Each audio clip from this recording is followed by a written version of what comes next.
Γιατί θύμωσες τόσο. Είναι ξεκάθαρο, αυτοί οι δύο βγαίνουν. Και ξέρεις γιατί παίζει αυτό το παιχνίδι η μία? Για να τα βάλει μαζί μου. Και εγώ την πάτησα. Μα γιατί είσαι τόσο θυμωμένος? Ξέρεις τι με ενοχλεί, ξέρεις. Ξέρεις τι με τσαντίζει. Ας αφήσουμε τη μία απ' έξω. Ο Φρανσίσκο δεν δίνει δεκάρα για τη φιλία μας. Αυτό με τσαντίζει. Ο Φρανσίσκο είπε ότι δεν θέλει τη μία.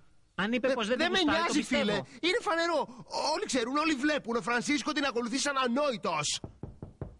Ναι. Συγγνώμη. Σίγουρα ήρθες για τον Φρανσίσκο, δεν είναι εδώ. Όχι, για σένα ήρθα. Μα γιατί? Να. Τι έπαθες? Τι έπαθα? Σταμάτα, Πόσες Μανουέλ. φορές πρέπει να σου πω ότι δεν θέλω καμία σχέση σταμάτα. μαζί σου? Δεν θα τη χτυπήσω, άσε με!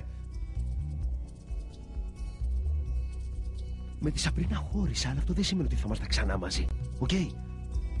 Έχω ξεπεράσει τα παιδιαρίσματα και τις ανοησίες. Καταλαβες? Το μήνυμα δεν ήταν από μένα. Ναι, σε πιστέψαμε. Σε πιστέψαμε. Γιατί τις φέρες έτσι? Γιατί δεν αντέχω άλλο τις ανοησίες της, τα σχέδιά της και τα ψέματά της. Όπα. Αλήθεια λέει. Δεν ήταν από αυτή.